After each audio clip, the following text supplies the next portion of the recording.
سبحان الحمد اللہ. لله وكفى وسلام على عباده الذين اصطفى سبحان اللہ. وعلى آله المجتبى وصحابته الأتقياء. سبحان اللہ. أما بعد فأعوذ بالله من الشيطان الرجيم. سبحان اللہ. بسم الله الرحمن الرحيم.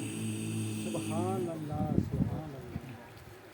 فقد لبثت فيكم عمرا من قبله أفلا تعقلون.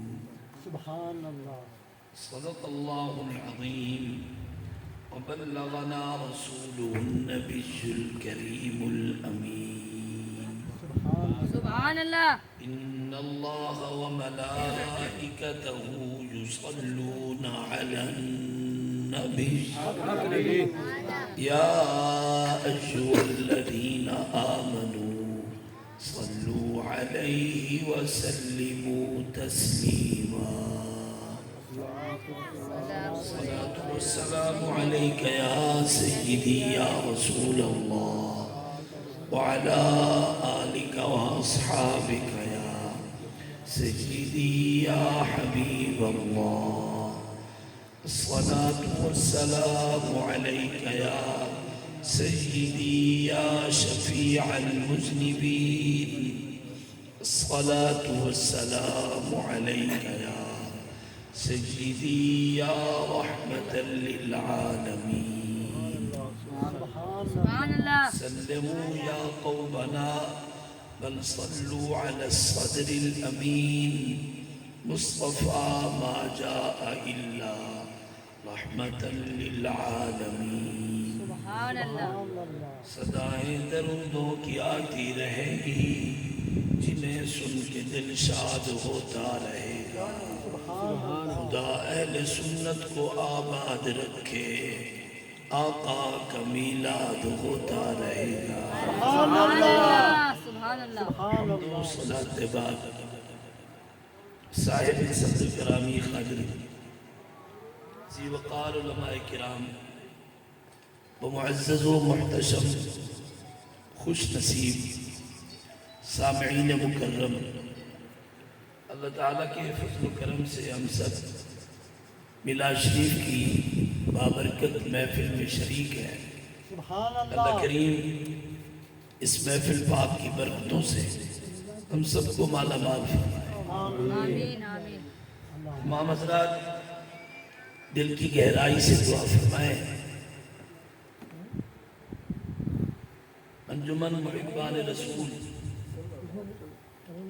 صلی اللہ علیہ وآلہ وسلم جو کہ بحمداللہ ہر سال کی طرح امسال بھی مختلف جگہوں پر پورا مہینہ محفل کا اہتمام کرتے ہیں. سبحان اللہ. میں ان کو تمام اراکین کو ہدیہ تبریک پیش کرتا ہوں سبحان اللہ. اور بالخصوص بانی محفل محترم جناب رو محمود احمد صاحب جنہوں نے اپنے گھر میں اس خوبصورت محفل کا انعقاد کیا. اللہ تعالیٰ کے عطا کیے ہوئے رزق میں سے خرچ کیا. اللہ کریم اپنی بارگاہ میں قبول فرما کر دنیا آخرت میں اس کا بہتر اجر عطا فرمائے. آمین. احباب ذی وقار، جس طرح مجھے حکم تھا کہ 10 بجے سلام ہو جائے، 9 سے 10 بجے کا ٹائم، لیکن بحمداللہ آپ کی دعاؤں سے اور آپ کی محبتوں سے 10:05 پر مجھے میک ملا ہے. سبحان اللہ. سبحان اللہ. ربیع الاول شریف کا مہینہ ہے. جیسے آپ مصروف ہیں، کچھ نہ کچھ مصروفیات ہر کسی کی ہوتی ہیں. سبحان اللہ. آگے بھی شرکت کرنی ہے محفل میلاد میں. مختصراً چند باتیں آپ کی خدمت میں عرض کر کے اپنی گفتگو کو مکمل کرتا ہوں. سرکار دو عالم صلی اللہ علیہ وآلہ وسلم کی سیرت پاک وہ اعلیٰ سیرت ہے سبحان وہ اللہ کامل سیرت ہے. تو اس سیرت مبارکہ کو اپنا کر پھر کسی اور سیرت کی ضرورت نہیں رہتی. سبحان سبحان اللہ اللہ سبحان اللہ. اللہ تعالیٰ نے 1,24,000 کم و بیش نبی اور رسول اس دنیا میں بھیجے. سبحان اللہ ہر نبی اور رسول نے اپنے اپنے فرائض کو پورا کر کے اس دنیا سے تشریف لے گئے. سبحان اللہ مگر آخر میں میلاد والے رسول سبحان اللہ ایسی کامل سیرت کے ساتھ تشریف لائے کہ ان کے بعد کسی اور نبی کی ضرورت نہ رہی. سبحان اللہ. اسی وجہ سے اللہ تعالیٰ نے نبوت کا سلسلہ آقا کریم کی ذات پر ختم فرما دیا. سبحان اللہ حضور صلی اللہ علیہ وآلہ وسلم کی وہ اعلیٰ سیرت جس کا پہلا باب ہی پہلا چیپٹر ہی میلاد شریف سے شروع ہوتا ہے. سبحان اللہ جب تک حضور کے میلاد مبارکہ کو بیان نہ کیا جائے تو اس وقت تک سیرت کی تکمیل ہوتی ہی نہیں. سبحان اللہ. ایک چیز ہوتی ہے منانے کی، ایک چیز ہوتی ہے اپنانے کی. صحیح ہم میلاد شریف کو مناتے ہیں، سیرت کو اپناتے ہیں. سبحان اللہ سیرت منائی نہیں جاتی، سیرت اپنائی جاتی. سبحان اللہ تو اس لیے ہم حضور کے میلاد کو مناتے ہیں اور حضور کی سیرت کو اپناتے ہیں. سبحان اللہ پڑھے لکھے حضرات تشریف فرما ہے. جو باتیں میں نے عرض کرنی ہیں آپ بہتر جانتے ہیں، لیکن میں صرف آپ کی توجہ اس طرف کرانا چاہتا ہوں کہ سرکار دو عالم صلی اللہ علیہ وآلہ وسلم نے 40 سال کی عمر میں اعلان نبوت فرمایا. سبحان اللہ اور یہ آپ جانتے ہیں کہ حضور 40 سال کی عمر میں نبی بنے نہیں ہیں، اعلان نبوت فرمایا. سبحان اللہ نبی تو سرکار اس وقت بھی تھے ابھی آدم علیہ السلام کا جسم بھی تیار نہیں. بے شک سبحان اور اللہ اس بات کی وضاحت حضور نے خود فرمائی. جب سوال کیا گیا متا وجبت لک النبوہ، حضور آپ نبی کب بنے تھے؟ تو آقا کریم صلی اللہ علیہ وآلہ وسلم نے جواب میں ارشاد فرمایا تمہیں کیسے سمجھاؤں؟ کوئی تاریخ متعین تو کر نہیں سکتا جسے تم سمجھ سکو، بس صرف اتنا سمجھو پہلے انسان ہے آدم علیہ السلام. آدم علیہ السلام کی ابھی تخلیق نہیں ہوئی تھی، روح اور جسم کے درمیان تھے. اس سے پہلے میں موجود بھی تھا اور نبوت کا تاج بھی پہن چکا. سبحان اللہ کنت نبیا وآدم بین الروح والجسد، اور میں اس وقت نبی بن چکا تھا، نبوت کا تاج پہن چکا تھا، ابھی آدم علیہ السلام کا جسم بھی تیار نہیں ہوا. سبحان تو اللہ پہلے انسان آدم علیہ السلام ہے. انسانیت کی ابتدا ہوئی آدم علیہ السلام سے، حضور اس سے پہلے موجود تھے. سبحان اللہ یہی تو ہمارا عقیدہ ہے کہ سرکار کی حقیقت نور ہے. سبحان اللہ بشری لباس پہن کر حضور اس دنیا میں تشریف لائے. سبحان اللہ تو آقا کریم صلی اللہ علیہ وسلم نے 40 سال کی عمر مبارک میں اعلان نبوت فرمایا. سبحان اللہ وہ قوم جنہوں نے بیت اللہ شریف میں 360 بت نصب کر رکھے تھے، اچھا ننگے ہو کر طواف کیا کرتے تھے. اللہ اللہ رب العزت کے گھر میں بتوں کی پوجا، اللہ اکبر ہر گلی میں ان کا خدا الگ ہوتا تھا، گھروں میں الگ خدا سجا رکھے تھے. اللہ اکبر جن کے اتنے زیادہ خدا ہو ان کو یہ کہہ دیا جائے کہ اللہ ایک ہے، ان کے لیے تو بڑی عجیب بات تھی کہ ایک رب اتنے بڑے نظام کو کائنات کو کیسے چلا سکتا ہے. ان کے تو خدا بھی الگ الگ بنے ہوئے تھے. اب سرکار نے جب اعلان فرمایا یا ایھا الناس قولوا لا الہ الا اللہ تفلحوا، اے لوگو کلمہ پڑھ لو نجات پا جاؤ. سبحان اللہ اللہ کے سوا کوئی معبود نہیں، بے شک سبحان اللہ اللہ واحد لا شریک ہے. بے شک تو انہیں یہ بڑی عجیب بات لگی، ایک خدا اجعل الآلہۃ الہ واحدہ ان ھذا لشیء عجاب۔ یہ تو بڑی عجیب بات ہے۔ اب انہوں نے اس دعوے پر دلیل مانگی۔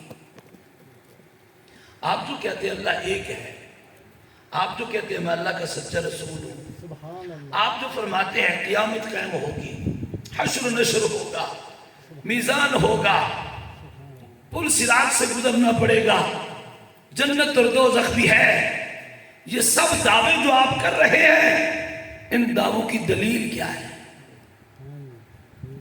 اب کافروں کو سمجھانا جو کوئی آسان بات تو نہیں تھی۔ اتنے سارے خداؤں کی جو پوجا کرنے والے ہوں، ان کو ایک رب کی عبادت پر اکٹھا کرنا یہ کوئی آسان کام نہیں تھا۔ اب انہوں نے دلیل مانگی۔ اللہ کریم نے قرآن پاک میں ارشاد فرمایا، ابو نے فرما دو دلیل مانگتے ہو، دلیل کے لیے اتنا کافی ہے کہ میری 40 سالہ زندگی تمہارے سامنے گزری ہے، میری اس 40 سالہ زندگی میں کوئی ایک تو میرا عیب تلاش کر کے دکھا۔ سبحان اللہ، سبحان اللہ، میری زندگی کا ہر سال، میری زندگی کا ہر مہینہ، میری زندگی کا ہر دن، میری زندگی کا ہر گھنٹہ، میری زندگی کا ہر منٹ تمہارے سامنے ہے۔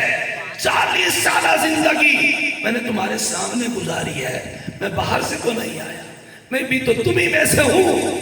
میری اس 40 سالہ زندگی میں تم میری تعریف کرتے ہو، مجھے صادق بھی کہتے ہو، مجھے امین بھی کہتے ہو، اپنی محفلوں میں بیٹھ کر میرے چرچے کرتے ہو۔ جب 40 سالہ زندگی میں تمہیں کوئی عیب نظر نہیں آتا تو اللہ کے دعوے توحید کی دلیل میری 40 سالہ زندگی ہی کافی ہے۔ سبحان اللہ، نعرہ تکبیر، نعرہ رسالت، نعرہ خلافت، نعرہ حیدری، علماء اہل سنت۔ اللہ کے توحید کے دعوے کی دلیل بھی میری 40 سالہ زندگی، سبحان اللہ، میری رسالت کی دلیل بھی میری 40 سالہ زندگی۔ سبحان اللہ، جتنی بھی میں نے خبریں دی ہیں، سب خبروں کی دلیل میری 40 سالہ زندگی۔ کیوں؟ اگر دنیاوی معاملات میں جھوٹ نہیں بولتا تو اللہ کی ذات کے بارے میں جھوٹ کیسے بول سکتا؟ سبحان اللہ، سبحان اللہ، اس زندگی میں تم میرا ایک عیب تلاش نہیں کر سکتے۔ سبحان اللہ، حضور کی ذات پاک اور حضور کی 40 سالہ زندگی توحید کے دعوے کی بہترین دلیل۔ سبحان اللہ، حضرت عبداللہ بن سلام رضی اللہ تعالیٰ اہل کتاب تھے، تورات کے عالم تھے۔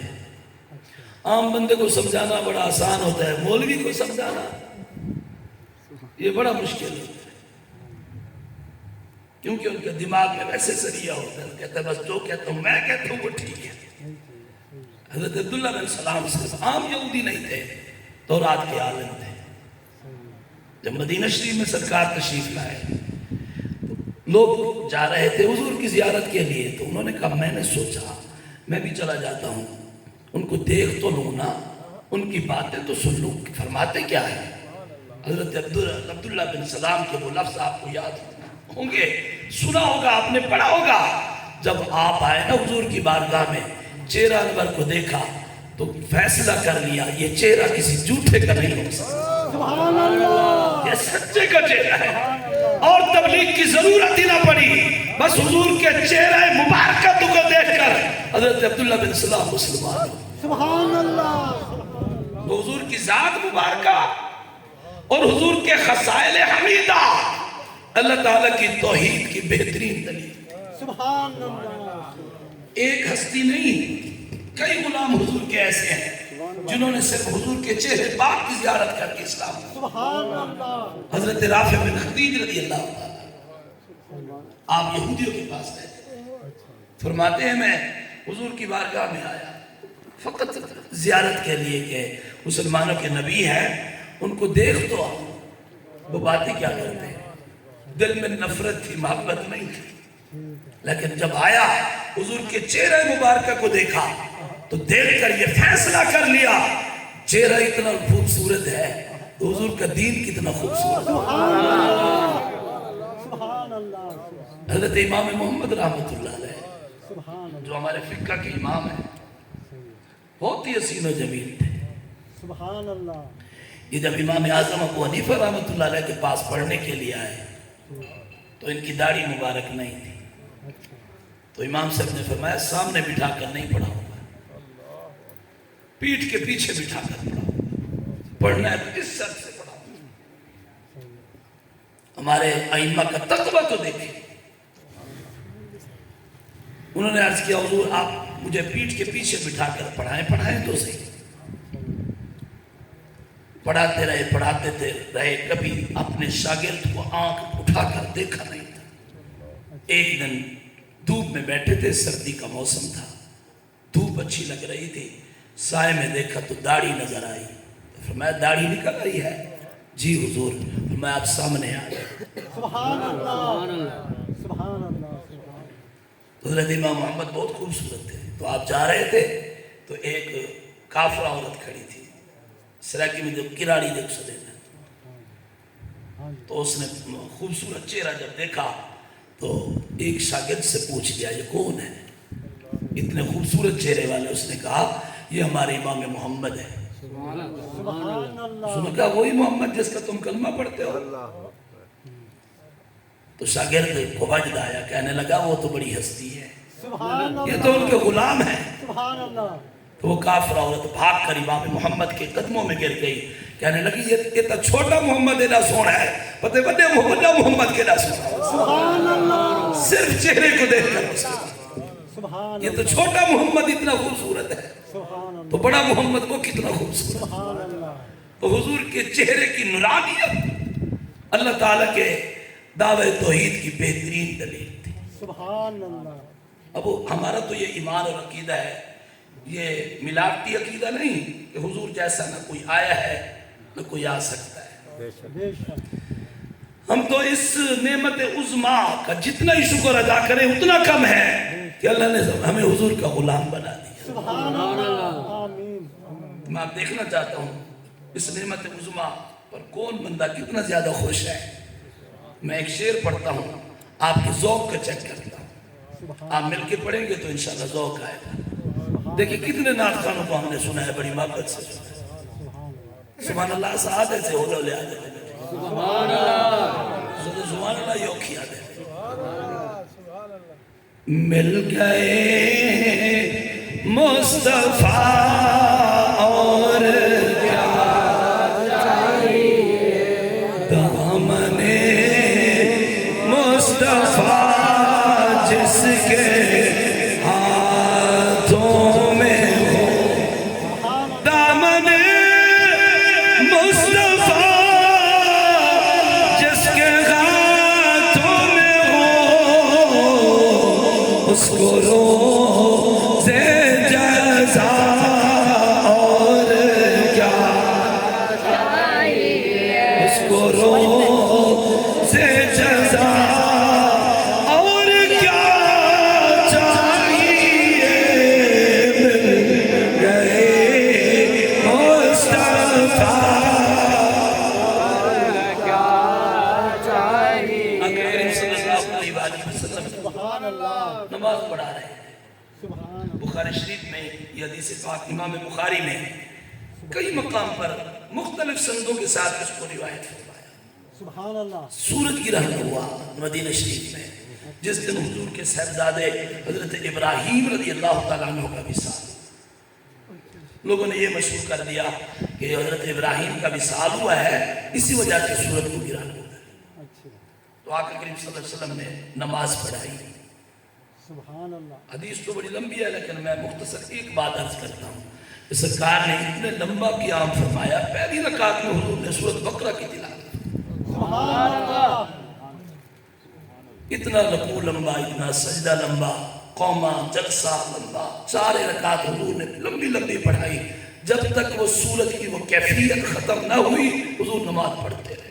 سبحان اللہ. سبحان اللہ. اب نماز بندہ پڑھا رہا ہو, مقتدی پیچھے بس امام کو دیکھتا رہے, یہ پاؤں کیسے رکھتا ہے, یہ ہاتھ کیسے اٹھاتا ہے, رکوع میں اس کی کمر بھی جھکتی ہے یا نہیں, سجدہ ٹھیک کرتا ہے یا نہیں. بس اس کو اپنی نماز کا پتہ نہ رہے، امام کے پیچھے لگ رہے، نماز ہو جائے گی تھوڑی دیر واسطے مفتی بڑھائے ذرا دیر واسطے، جس کی توجہ ہی بس امام کی طرف، وہ اپنا خضوع ختم ہو جائے، نماز نہیں ہوگی۔ مگر قربان جاؤ حضور کی عظمت پر، صحابہ کرام جب نماز پڑھتے تھے حضور کے پیچھے، پھر توجہ کسی اور طرف نہیں ہوتی، بس سرکار کو دیکھتے رہتے،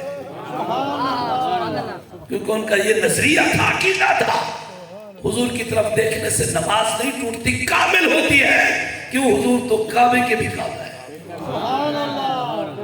آقا کریم صلی اللہ علیہ وسلم وہ حدیث پاک ذرا اس طرف آپ کی توجہ کرانا چاہتا ہوں، نماز پڑھا رہے تھے، یہ حدیث عرض کر کے حدیث کو مکمل کرتا ہوں، نماز پڑھا رہے تھے سرکار، آخری صف میں ایک غلام غلطی کر رہا تھا، نماز صحیح ادا نہیں کر رہے تھے، تو حضور نے جب سلام پھیرا اسی کو بلایا، پتہ نہیں کتنی صفیں تھی حضور کے پیچھے، آخری صف میں جو بیٹھے تھے ان کو بلایا، فرمایا نماز ایسے پڑھی جاتی ہے جیسے تم پڑھ رہے تھے،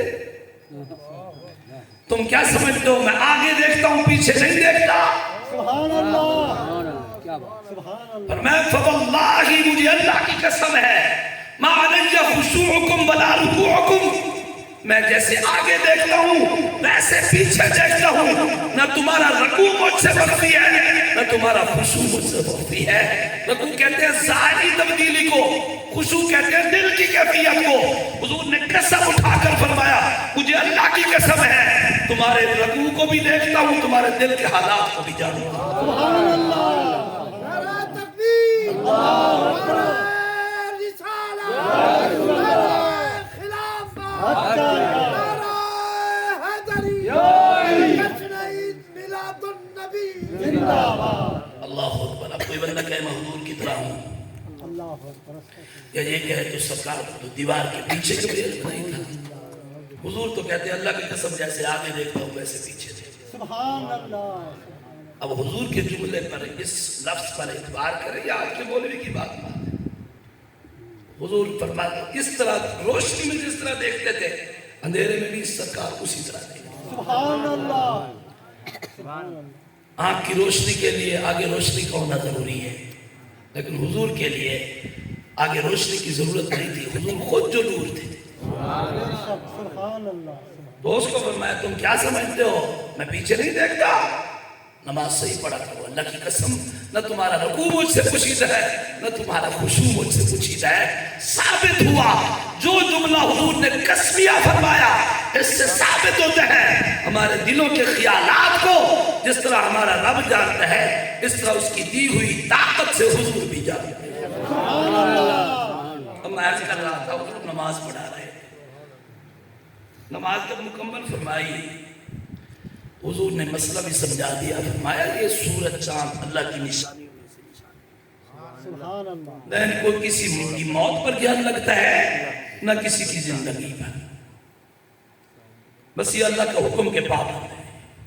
اللہ تعالیٰ تنبیہ فرماتا ہے سورج کو پکڑ کر چاند کو پکڑ کر کہ میں اگر پکڑنے پہ آؤں تو جو رات دن میری اطاعت میں وقت گزار رہے ہیں ان کو بھی پکڑنے پہ آؤں، یہ تنبیہ کے لیے ہوتا ہے سنبھل جاؤ، میرا خوف دل میں رکھو، گناہوں سے باز آ جاؤ۔ لیکن ہم تو سیلفیاں بناتے ہیں، سپر مون کا نظارہ کرتے ہیں۔ تو جب اب سیلاب آیا ایک قسم کا عذاب تھا، اللہ نے کرم کیا وہ خطرہ کچھ ٹل گیا، لیکن وہاں پر بھی سیلفیاں بناتے تھے، سیر و تفریح کے لیے جایا کرتے تھے، کتنا پانی ہے اور کیسے پانی ہے، بند جو ٹوٹا ہے دیکھیں دونوں تحصیلوں کے لوگ صرف دیکھنے کے لیے آئے کیسے ٹوٹا ہے۔ میں نے نہیں دیکھا کسی کو مسجد میں چلا گیا ہو کہ اللہ تعالیٰ کی بارگاہ میں توبہ کر اللہ میں معاف کر دے۔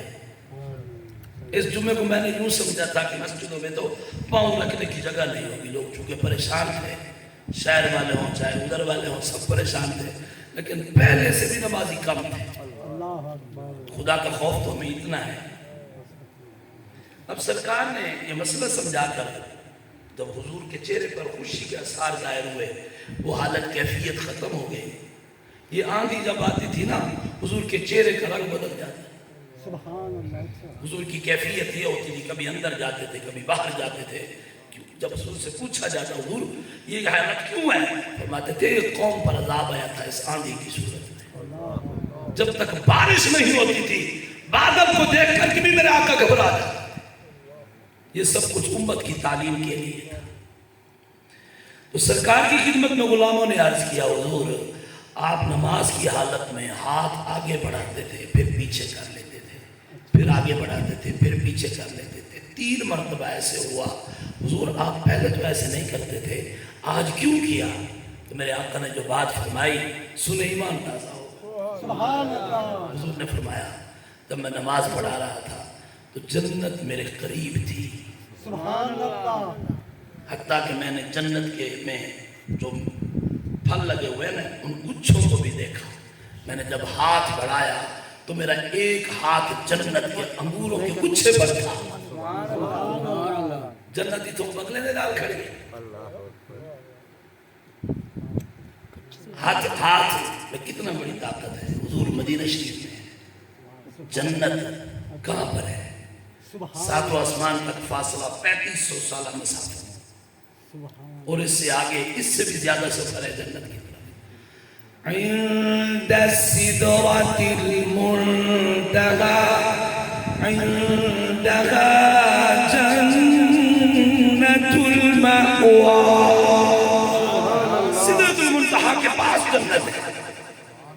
حضور مدینہ شریف میں کھڑے ہو کر ہاتھ بڑھائیں تو سیدھا جنت میں پہنچے, سبحان اللہ. اور جنت کے خوشے پر ہاتھ رکھے.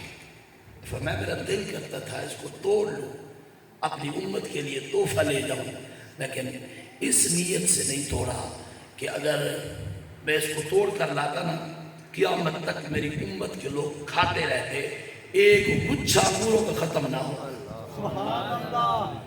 میں نے پھر اس وجہ سے ہاتھ واپس کر لیا, وہ گچھا نہیں توڑا کہ وہ باقی نعمتیں ہیں, یہ دنیا فانی ہے, باقی نعمتیں میری امتی وہاں آ کر کھائے گی.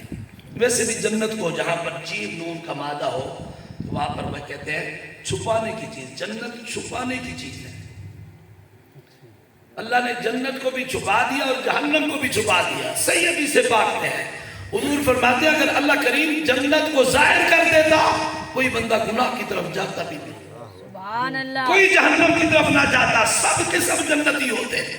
لیکن اللہ تعالیٰ کی حکمت تھی جنت اور دوزخ کو چھپا کر ایمان بالغیب کا عقیدہ عطا فرمایا. جو غیب پر ایمان لائے گا میں اس کو جنتی بنا دوں. سبحان اللہ. حضور نے فرمایا چونکہ چھپانے کی چیز ہے اس لیے میں نے اس کو ظاہر نہیں کیا. تو غور فرمائیں یہاں سے مدینے کا سفر زیادہ ہے یا مدینے سے جنت کا سفر زیادہ ہے؟ حضور کے ہاتھ مبارکہ کی طاقت دیکھیں, مدینے میں کھڑے ہوں ہاتھ جنت میں پہنچ جائے. سبحان اللہ. تو حضور یہ ہمیں سمجھا کر گئے ہیں اللہ نے مجھ سے کوئی چیز مخفی نہیں فرمائی, نہ مجھ سے کوئی چیز دور کی ہے. روح زمین کائنات ساری میرے قریب ہے, اور جہاں سے بھی کوئی فریاد کرے میں اس کی فریاد کو سنتا بھی ہوں, اللہ کی دی ہوئی طاقت سے اس کی مدد بھی کرتا ہوں. سبحان اللہ. تو آپ حدیث پاک صرف 2 حدیث عرض کر کے اجازت مانگتا ہوں آپ سے. سبحان اللہ. یہ بھی بخاری شریف کی حدیث پاک ہے. سیدنا حضرت بلال رضی اللہ تعالیٰ جو مؤذن رسول ہیں, سرکار نے انہیں ایک دن فرمایا اے بلال مجھے وہ عمل تو بتا جس کی وجہ سے تیرا یہ مقام ہے. چلتا تو زمین پر ہے مگر تیرے چلنے کی آہٹ جو ہے, تیرے قدموں کی آہٹ کی آواز میں جنت میں سنتا. سبحان اللہ. اب حضور سمجھا رہے ہیں, اس بات کو سمجھیں.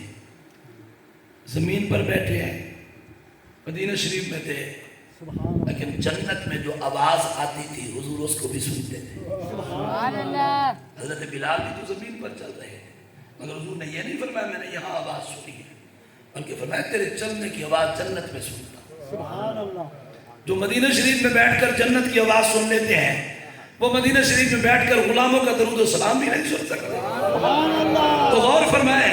اب حضرت بلال نے جو جواب دیا بڑا پیارا جواب ہے. عرض کرتے ہیں حضور میرا اور تو کوئی ایسا عمل نہیں ہے امید افزا, لیکن ایک عادت ہے جب میرا وضو ٹوٹتا ہے فوراً وضو کرتا ہوں. دوسری عادت یہ ہے کہ جب وضو کر لیتا ہوں اگر مکروہ ٹائم نہ ہو 2 رکعت نماز شکرانے وضو کے پڑھ لیتا ہوں. آقا کریم نے فرمایا اسی وجہ سے اللہ نے مقام یہ دیا ہے چلتے زمین پر ہو مگر آواز جنت میں آتی ہے. سبحان اللہ لیکن ان کے اور غلام ہیں جن کا نام حضرت حارثہ بن نعمان رضی اللہ تعالیٰ عنہ۔ حضور جنت کی سیر فرما رہے تھے اور وہ قرآن پاک مدینہ شریف میں بیٹھ کر پڑھ رہے تھے، لیکن تلاوت کی آواز جنت میں آ رہی ہے۔ تو آقا کریم صلی اللہ علیہ وسلم نے فرمایا یہ نیکی کا صلہ ہے، یہ نیکی کا صلہ ہے، یہ نیکی کا صلہ ہے۔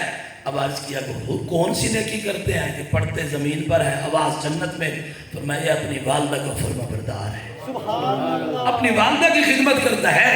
والدہ کی خدمت کی وجہ سے والدہ جو اس کو دعائیں دیتی ہے، اللہ نے مقام یہ عطا فرمایا ہے، مدینہ شریف میں بیٹھ کر قرآن پڑھتا ہے آواز جنت میں آتی ہے۔ سبحان تو اللہ اس لیے والدین اللہ تعالیٰ کی نعمت عظمیٰ ہے، جن کو اللہ نے خدمت کی سعادت نصیب فرمائی ہے، جن کے والدین بڑھاپے میں موجود ہیں، ان کی خدمت کو سعادت سمجھے۔ تو ابا بزی وقار سیاست تک یہ حدیث پاک ہے، حضور صلی اللہ علیہ وآلہ وسلم نے ارشاد فرمایا ما من احد یسلم علی الا رد اللہ علی روحی حتی ارد علیہ السلام۔ حضور فرماتے ہیں کوئی ایک بندہ میرا غلام جب بھی میری ذات پر سلام پڑھتا ہے، سبحان اللہ حضور نے کیا فرماتے ہیں؟ فرمایا اللہ تعالیٰ میری روح کو ادھر متوجہ فرما دیتا ہے حتیٰ کہ میں اس کے سلام کو خود سنتا ہوں اور جواب بھی خود عطا فرماتا ہوں۔ یہ نہیں کہ سیکٹری کھڑا کیا ہوا ہے، وہ مجھے سن کر بتاتا ہے۔ اب فرمایا عقیدہ یہ ہونا چاہیے کہ حضور میرے سلام کو سن رہے ہیں۔ سبحان اللہ فرمایا جب وہ سلام پڑھتا ہے سلام کو سنتا بھی ہوں، جواب بھی خود عطا فرماتا ہوں۔ سبحان اللہ اب آگے حضور نے مزید وضاحت فرما دی، فرمایا روئے زمین پر ایک وقت میں پتہ نہیں کتنے غلام حضور کی ذات پر صلاۃ و سلام پڑھتے بے شک سبحان اللہ ہیں۔ 70,000 فرشتہ صبح کو، 70,000 شام کو، بے شک وہ بھی تو صلاۃ و سلام پڑھنے کے لیے آتے ہیں۔ سبحان اللہ مگر حضور نے یہ نہیں کہا کہ میں ایک کا سنتا ہوں دوسرے کا نہیں سنتا۔ جو حضرات نے وہاں حاضری دی ہے حضور کے روضہ پاک پر، رات دن وہاں سلام پڑھا جا رہا ہے۔ بے شک حضور نے یہ نہیں کیا کہ روزے پر آ کر جو پڑھے گا کہتے ہیں جی وہاں پڑھو یہاں نہ پڑھو، وہاں سنتے ہیں یہاں نہیں سن سکتے۔ اگر وہاں سن سکتے ہیں تو یہاں سے بھی سن سکتے ہیں، یا تو یہی عقیدہ رکھو کہیں بھی نہیں سنتے۔ یہاں پر حضور نے یہ نہیں فرمایا کہ میرے روزے پر آ کر پڑھے گا، بلکہ نہیں فرمایا ما من احد یسلم علی، میرا امتی جہاں سے بھی بیٹھ کر سلام پڑھے گا، کھڑے ہو کر پڑھے گا، جہاں سے بھی سلام پڑھے گا، میں سلام کو سنوں گا خود اور جواب بھی خود عطا فرماؤں۔ میں سلام پڑھتے پڑھتے وہ خود تھک جائے گا، میں سنتے ہوئے نہیں تھکوں گا۔ چاہے وہ 10 منٹ پڑھے، چاہے 20 منٹ پڑھے، چاہے 1 گھنٹہ پڑھے، اور میں جتنا دیر وہ پڑھتا رہے گا حتیٰ یفرغ عنہ، حتیٰ کہ خود سلام کو ختم کرے گا تو میں توجہ ہٹاؤں گا، ورنہ جتنا دیر وہ پڑھتا رہے گا میری توجہ ساری اس کی طرف ہے۔ پھر میں کیوں نہ کہوں منزلیں ساری آسان ہو جائیں گی، منزلیں ساری آسان ہو جائیں گی، یا نبی آپ کا آسرا چاہیے، یا نبی آپ کا آسرا مل گئے مصطفیٰ اور کیا فضل رب العلا۔ آخری حدیث سنا رہا ہوں سبحان اللہ اونچی آواز سے۔ حضرت عبداللہ بن عمر رضی اللہ تعالیٰ عنہما آپ فرماتے ہیں ایک دن حضور قضاء حاجت فرما کر تشریف لا رہے تھے، ایک غلام ملا، اس نے حضور کو سلام کیا، سبحان اللہ حضور نے سلام کا جواب نہ دیا، دوسری مرتبہ سلام کیا، حضور نے جواب نہ دیا، اب تیسری مرتبہ سلام کیا، اب حضور نے جواب نہ دیا، سرکار آگے تشریف لے گئے۔ اب جب دیکھا کہ میرا غلام جا رہا ہے اور بار بار مجھے دیکھتا ہے کہ پتہ نہیں حضور مجھ پر ناراض ہیں، مجھے سلام کا جواب بھی نہیں دے رہے، تو امتی کا دکھ حضور برداشت نہیں فرما سکتے۔ سبحان اللہ تو سرکار نے کیا کیا؟ حضرت عبداللہ بن عمر رضی اللہ تعالیٰ عنہ فرماتے ہیں حضور وہیں دیوار کے ساتھ کھڑے ہو گئے، حضور نے تیمم فرمایا۔ سبحان اللہ تیمم کرنے کے بعد وہ آدمی ابھی گلی موڑ رہا تھا لیکن ابھی کچھ راستہ پیچھے تھا، حضور نے بلند آواز سے فرمایا وعلیکم السلام ورحمۃ اللہ وبرکاتہ۔ سلام کر کے فرمانے لگے میں نے تجھے دیکھا، تیرے چہرے کے آثار دیکھے کہ تو محسوس کر رہا تھا میرے آقا نے مجھے جواب کیوں نہیں دیا؟ تو میں دراصل مجھے وضو نہیں تھا، تو میں اپنے رب کا نام بغیر وضو کے نہیں لیتا، کہ سلام جو ہے وہ رب کا نام ہے، میں بغیر وضو کے کیسے لیتا؟ لیکن یہ بھی برداشت نہیں کر سکا کہ میری امتی دکھ کے ساتھ جائے کہ میرے آقا نے مجھے جواب کیوں نہیں دیا۔ تو حضور مسجد نبوی تک نہیں گئے بلکہ دیوار کے ساتھ کھڑے ہو کر تیمم فرما کر اس کو جواب دیا، میں ناراض نہیں ہوں، صرف اس وجہ سے جواب نہیں دیا مجھے وضو نہیں تھا، میں نے تیمم کیا اور سلام کا جواب دیا۔ بابا بزی وقار جو حضور اتنا تھوڑی سی تکلیف امتی کی برداشت نہیں کر سکتے، سبحان اللہ وہ حضور قبر میں ہمیں کیسے چھوڑے، سبحان اللہ میدان محشر میں سرکار ہمیں کیسے بلائے۔ سبحان اللہ اسی لیے تو سرکار نے فرمایا میدان محشر کا جب دن ہوگا، آقا کریم نے فرما دیا، فرمایا اس دن ہوگا تو بڑا سخت دن، مگر تم نے گھبرانا نہیں ہے، تمہاری میری ملاقات ہونی ہے۔ کہاں پر ہوگی حضور ملاقات؟ فرمایا مجھے اگر تلاش کرنا ہے، اتنا بڑا میدان ہوگا اور اتنا مخلوق کا جمع غفیر ہوگا، مجھے ڈھونڈنے کے لیے پریشان نہ ہونا، حوض کوثر پر آ جانا، تمہاری اور میری ملاقات ہو جائے۔ اور حضور فرمانے لگے جو میرا حوض ہے نا، حوض کوثر، میں یہیں بیٹھ کر اس کو دیکھ رہا ہوں، سبحان اللہ یہ نہ سمجھو کہ مجھ سے دور ہے، میں یہاں سے بیٹھ کر اس کو دیکھ رہا ہوں۔ اور حضور فرمانے لگے پریشان نہ ہونا، حوض کوثر پر مجھے تلاش کر لینا، وہاں پر تمہاری اور میری ملاقات ہوگی، جو امتی پیاسا آئے گا اپنے ہاتھوں سے اسے جام کوثر پلاؤ۔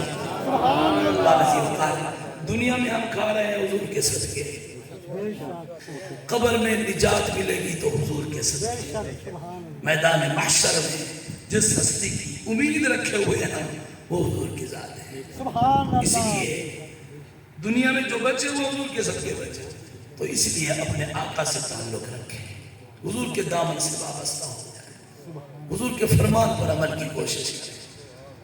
وہ آپ کو حدیث پاک یاد ہے نا، 1 منٹ میں بات ختم کر رہا ہوں۔ حضور جب وضو فرمایا کرتے تھے تو حضور کے صحابہ مستعمل پانی کو زمین پر تو نہیں جانے دیتے، سبحان اللہ وہ ہاتھوں پر روک لیتے، سبحان اللہ اور یہ ایک مرتبہ نہیں کئی مرتبہ ایسے محسوس ہوتا تھا جیسے ابھی لڑ پڑے گے۔ کیا قرآن میں کوئی آیت ہے کہ نبی کریم صلی اللہ علیہ وسلم وضو کریں تو ہاتھوں پر پانی روک لیا کرو؟ کہیں کوئی آیت آپ کو نہیں ملے گی۔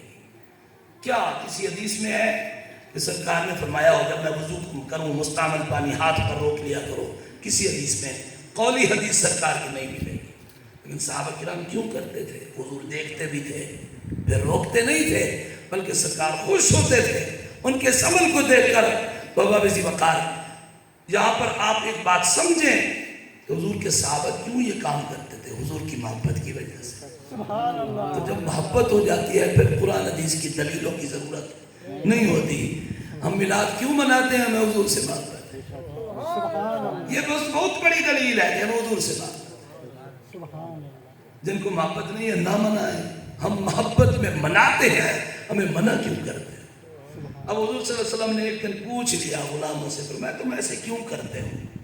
مستعمل پانی کو ہاتھ پر روک لیتے ہو، پھر جسم پہ پھیر لیتے ہو، اور تم کیوں کرتے ہو ایسے؟ عرض کرتے ہیں حضور ہمیں آپ سے محبت ہے، اس محبت کی وجہ سے ہم یہ سب کچھ کرتے ہیں، سبحان اور اللہ ہمارا یقین ہے کہ یہ آپ کے جسم سے لگا ہوا پانی، متبرک پانی جب ہمارے جسم پر لگ جاتا ہے تو اس پر جہنم کی آگ حرام ہو جاتی ہے۔ سبحان اللہ تو اب آقا کریم نے جو بات فرمائی وہ سنیں اور دل کی تختی پر لکھیں۔